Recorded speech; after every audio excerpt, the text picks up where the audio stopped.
Hi, he's David. He's the He's a dude with a big mustache and a big curly afro. and he's a nice guy. And together we are Too Deep. And we just watched The Nice Guys. Yeah. And it's so good to be able to introduce it and not say the latest X from Y. Whew. Entirely original thing, buddy cop kind of sort of throwback 70s cop movie thing. Let's just get right into it. Liam, give me your positives? The trailer undersold it. Yes. Good God, the trailer for this film was garbage! Like, when I went to see it, I'd only seen the trailer once, and that was a while back, and I was like, eh. But then this guy dragged me along, and I was not disappointed. Yeah, I can't hammer this home strongly enough. The trailer for this film is terrible. It totally misrepresents the film. It is hilarious. Yes. It's got Ryan Gosling and Russell Crowe.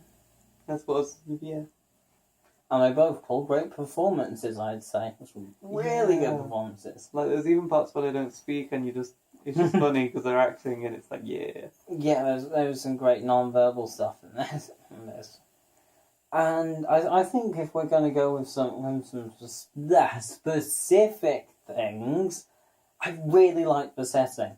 Like, all the setting and camera work in this was great. Like, 70s, bachelor pads full of dancers and grimy apartments, LA Strip, hotels, seedy and grand hotels, big open spaces, tight, dark in the woods, and there was a lot of natural light in this film. All the daylight and nighttime scenes felt real, and it all had this. I don't know if it was actually shot on 35mm film, or whether they'd added some kind of realistic looking film grain, because I detected a certain amount of film grain on this, and it generally had that kind of soft kind of vibe that you get if you actually film it on 35mm film. Now, generally, I prefer my films to be completely digital, give me the clearest possible representation you can. But that said, the fact that this movie is set in 1978, I think it is, it feels really appropriate to film it in this pseudo 35mm or actual 35mm format. It's nice. It was just a nice little touch to round off all the lovely visual work in this movie. And like I said, the sets were gorgeous, and I just gushed for 2.5 minutes about visuals. I think I'll let you have a turn. There was film grain? Yeah, I noticed some film grain. I didn't notice it.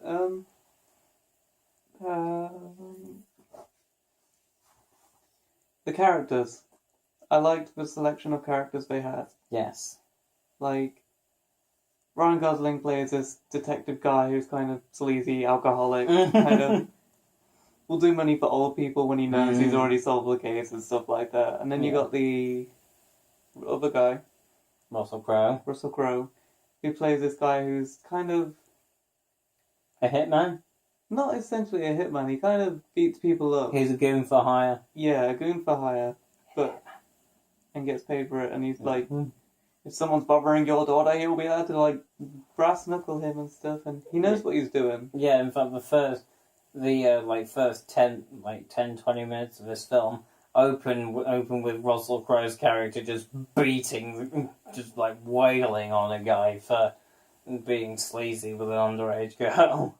And he had it coming, so yeah, and that was good.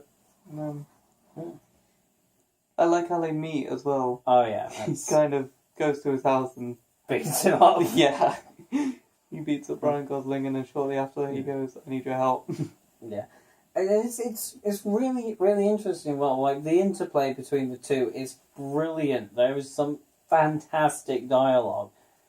because like these like they've both been in their respective professions for either far too long, or they've just stopped giving fucks.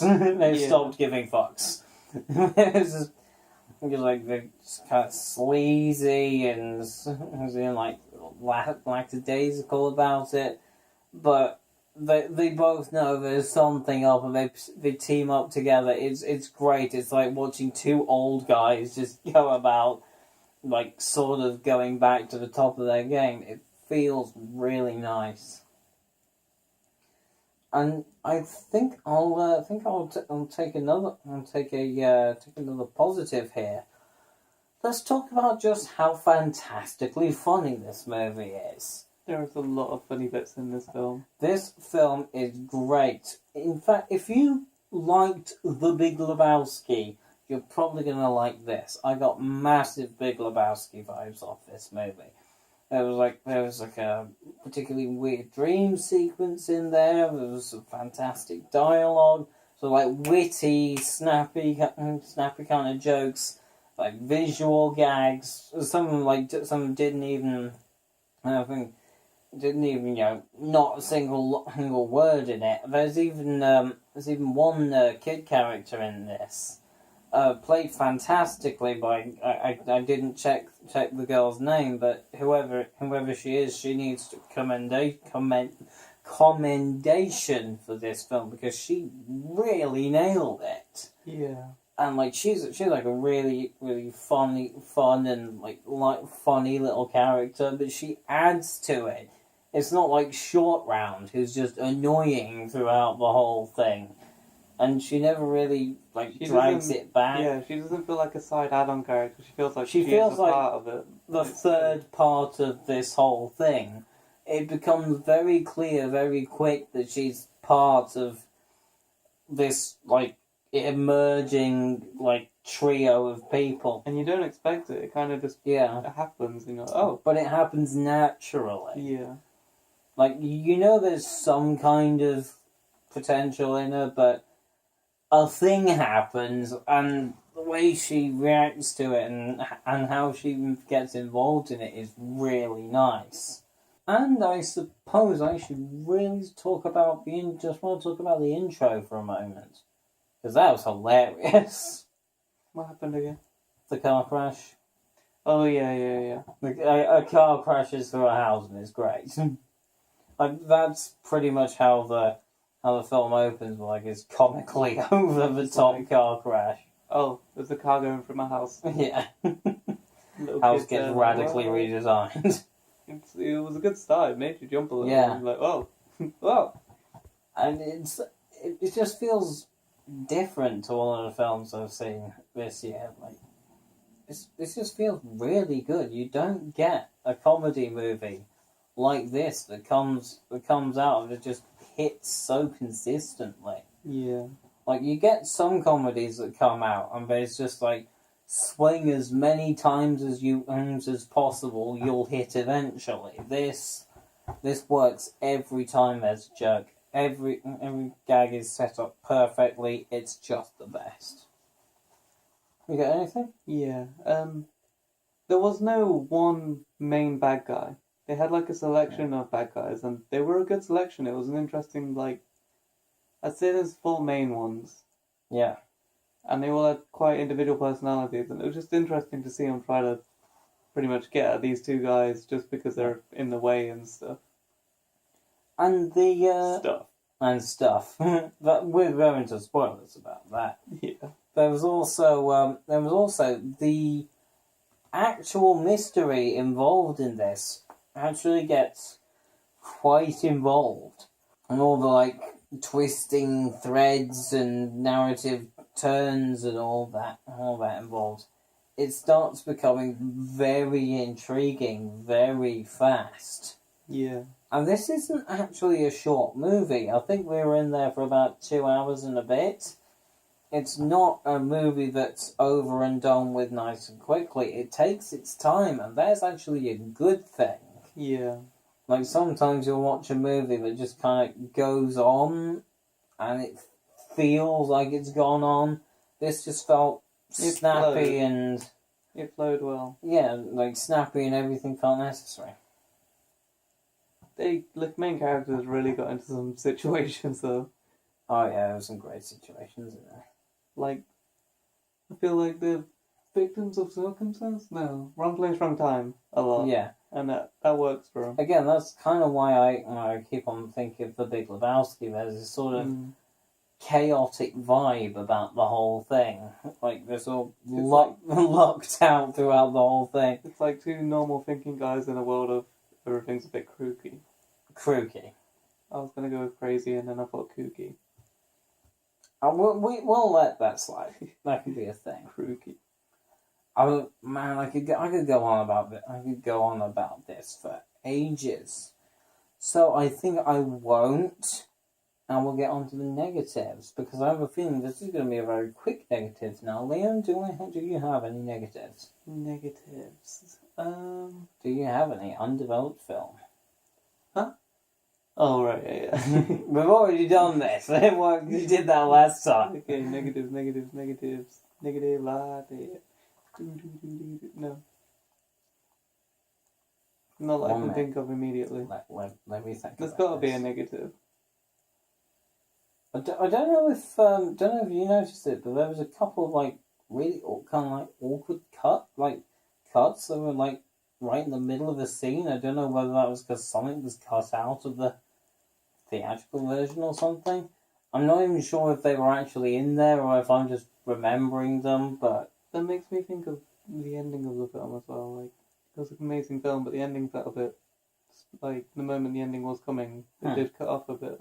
I felt like there was going to be a little more revelation to it, but it did feel a bit. That could just be me. But other than that, I didn't really notice too many awkward bits. yeah, I didn't notice a lot. And the gunfight when they're at the house and the That's people. spoilers. Yeah, ish. I never said too much. Mm. I just said there's a gunfight at one point, and it's a little bit back forth. Yeah, I suppose I can. Oh yeah, I won't take this on to the positive though. Taking another positive in here. Hey! There's actually some really good action sequences in this. Like some gloriously well shot action sequences. Definitely.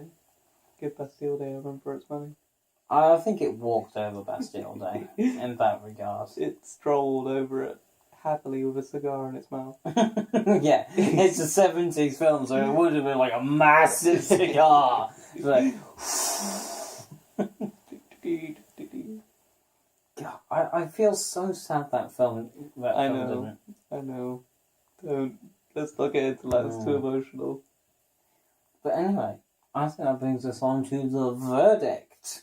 Now, Liam, what do you give The Nice Guys? Without a doubt, one. Go see it. It was really, really good. Pleasant surprise, and it kind of stands away from all the other films that are coming out at the moment, which is nice. Yeah, we got a whole buttload of animation coming up, so stick around for that. But yeah, I'm gonna have to follow this up. One, this is one of the strongest ones I've given in a while. Like last time I gave a 1 this strong, it was Crimson Peak. Like, very, very good movie. Like, you will laugh hard at this. There's eye candy everywhere. It's just such a good movie. Yeah.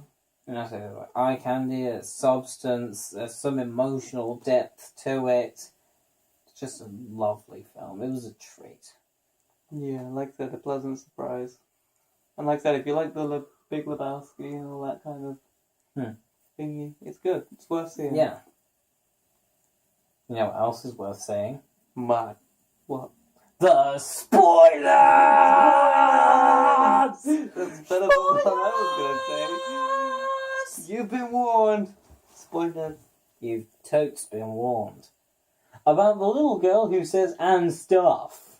Yeah. Now, I found that a brilliant little gag because the Holland March, who is the sort of bumbling private detective in this, has a daughter called Holly March. And she's about 14, 13, and frequently says the phrase, and stuff. After anything she says. Yeah. In one particular instance, Holland takes her into this, for want of a better term, sleazy as hell party, and she says, "Ooh, Daddy, there's whores and stuff here. There's whores here and stuff." And then Holland just turns to her, like, and there's not a word, not a tremble of hesitation, and says, No, honey, don't say and stuff, just say there's whores here." Yeah.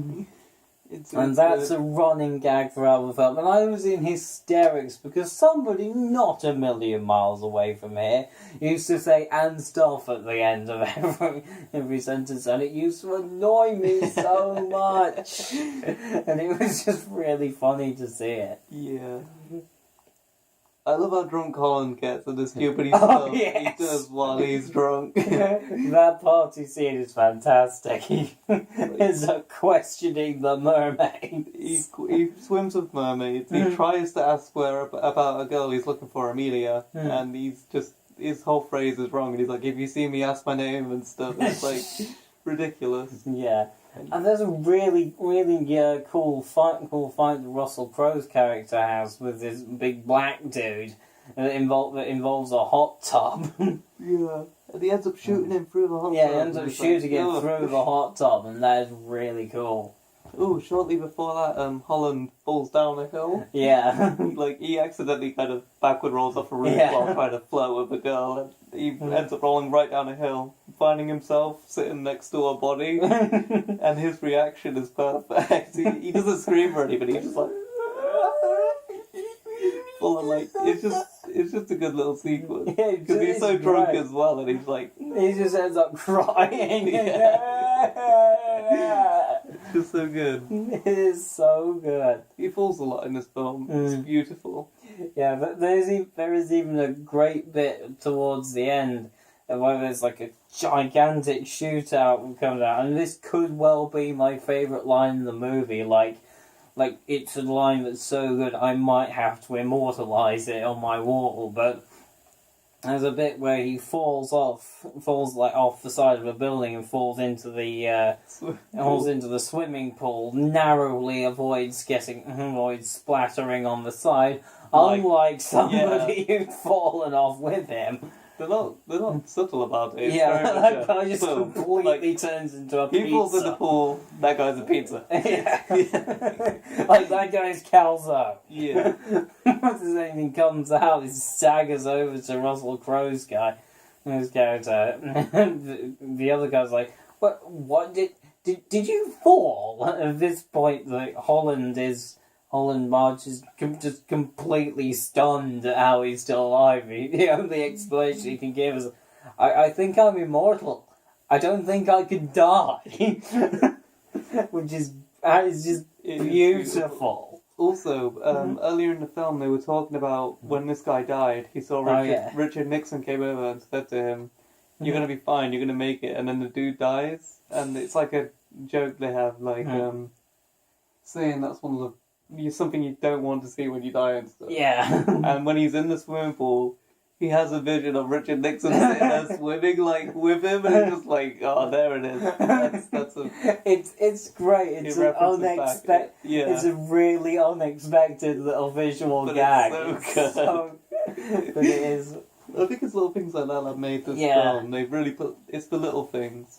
And let's talk about the elevator gag, because that was poetry. Basically, before they go in the elevator, they say going up isn't the smart thing, but it's the right thing. So they're like, okay, they're psyching themselves up. We'll We're gonna go go up we'll and save the this day. person. Yeah, like we're gonna go find Amelia. We're gonna save a day. And they go up because apparently Oh, this it's a big hard ass hitman's been sent to kill her. So they get up, the doors open, they look around, there's just this one guy with blood spewing from his neck doing that. And they're just like, And then they hear gunshots and see a guy get shot. They just look at each other and just back into the lift and press the button. and you just see them going down, and they don't say anything. It's just Oh no. You just see somebody in the background tried. being thrown through Oh the yeah, I window. forgot about that. Just like falling down and then just like it's done. She's dead. It's just so good. Yeah. I can't, like, I laughed so hard at that. Oh, and there's a bit when he like punches through some glass and Oh, he yeah. pulls his arm out and you think, oh, he's gonna be fine, but then it's like, that's a lot of blood. That's a lot of you don't expect it. You thought Yeah. you were just gonna break in, do all this stuff, but no, he screws up right away. Like, Like, and, like, it's not even the first time he completely messes up as well. 'Cause, yeah, like, he screws up. he a goes lot. to like the barman and tries to persuade him to give him like some personal dates, but he just gets waves a baseball bat in his face. Yeah. And it's just the idea that he's just this terrible private detective who just bungles along. A lot goes wrong for them. In a good way, but it always Yeah. turns out right from going wrong. I was like, it feels so. It's just so nice. It's like a feel-good film you didn't expect to be a feel-good film. Not in the You sense that know, it's got like, that's actually a really good description. Not saying I it's had a I had a happy stupid film. grin on my face for a lot of this movie. like it has its serious parts and stuff. I'm not saying it's like it's a pure straight up comedy, but it's definitely a feel-good Yeah. once you watch it. It's a great balance of like mystery and comedy elements, and Yeah. it feels so good. And whoever did the script for this needs a commendation. This had some fantastic gags in it, some brilliant photography. It was just lovely. The little kid on the bike. Can Do you we want- explain that? I think you should go explain that one. I'll use words instead of the actual words. Go ahead. Okay, so they're looking for details on this porn star lady because they're looking for her. Her name's Amelia and stuff, but she's not a porn star. Is a porn star. Kind of the film explains it, and then they come to a burnt house, and this little kid rides on a bike, and they ask him where he is, and then they have to give him $20 basically to do it, to tell him the information he knows, and then he offers to show them his dick. And they're just like, what? He's like, yeah, I got a really big dick. Do you want to see it? And they're just like, no. He's like, $20 and you can see it. He's just like, why would I pay $20 to see a dick? It's silly. Because like the whole thing was like about porn in the 70s, and like that's the kind of flavor of, like, you know, you're in for a good time when the flavor of the film is 70s porn. Although going with that, I will say there is a lot of nakedness in this film. There is a naked lady at the start of this movie. But it's very subtle about it. It's not very much like gratification. It's just for the story's sake. However, she's a porn star in the 70s. Her crotch should be like a forest. Okay. Just saying. 70s porn star. Like, you shouldn't be able to see it. It should be like a black hole of dense, impenetrable fur down there. It's not. Yeah. Just a little thing. Okay. It's just a little thing. But I noticed that, like, she should be way hairier. Porn stars back then were way hairier. This film does touch on the concepts of, like, the conservative kind of person and the free kind of person, if that makes sense. I don't know what I mean by... I might be using the wrong word when I say conservative. I think I know what you're on about, but... Like, people are all, like, religious and... Like, all yay, straight up- porn! And people are like, boo, porn is evil. Yeah, that kind of thing. It's very much like, porn is the devil's work and all that jazz, and it's like... But then there's also big sexy parties and... Yeah. And mermaids. And mermaids. Topless mermaids. That was a great sequence. There's even one bit where they're showing this, like, 14-year-old girl porn. It's like, why are you watching this, Holly? It's like, no. And this, like, lady's like, no, it's fine. It's like, why are you watching it? I'm in it. Yeah. It's just- weird describing Yeah. it because some of this does sound really tasteless. It's like, and some of it kind of is, but it's just so well done. It's every little thing in this film Yeah. works for it. I really can't think of anything in this film I didn't like, save for those one occasional. It was like one or two weird little cuts in the middle of this thing. Like, I don't know whether that was an editing error or there's like a UK and a US version of the film. Maybe, I don't know. I found it. You know when she was in the taxi Yeah? towards the end of the film, and they were just like driving, and he was like, "Oh, I need this," and he was like, "Oh, I need this," and then she was like, "I need a drink." I felt that a bit weird for her to say. Like, I mean, it worked for the film, and it was like, that's fair enough, they used that line, but I don't know, it just felt weird, her saying, "Oh, I need a drink," because it was, I don't know, The hitman guy in this, he was great. the English guy. Yeah, Yeah, he was pretty he was cool. conspicuously British. It was great. The bad guys in this film had, like said, individual personalities. Like, there was a crazy one, a calm one, Yeah. kind of girl one who was just kind of trying to be slick about it, and then this crazy English guy who had an interesting facial expression a lot. Like, he's just been Botoxed and just punched in the face a few times, and he's just like, yeah. See, I thought they were being like really kind of clever with it, because he bears, at least I think, a passing resemblance to Henry Cavill, who is famously quite British, and he's also got got a Sten gun, which was obviously a British machine gun. So they just went all in on this like British theme. They like doubled down on it. It was just kind of It was funny. good. It was real good. Mhm. I liked the bad guys. Yeah, he was a pretty cool bad guy. Although, as I said, there was a lot of like reverse shot Yeah. in that one particular shootout scene you were on about. Oh, and some little girl gets thrown through a window. It's great. Yeah, that's a pretty good bit. And it does have serious bits as well where you're like, ooh, Yeah, it's good. and I think that just about wraps it all up. Yeah. Wouldn't you agree? Yeah. Go see this film. It's definitely worth it. Yeah, totally. It left me feeling similar to how Deadpool left me feeling, like, pleasantly surprised. 2D out. Right.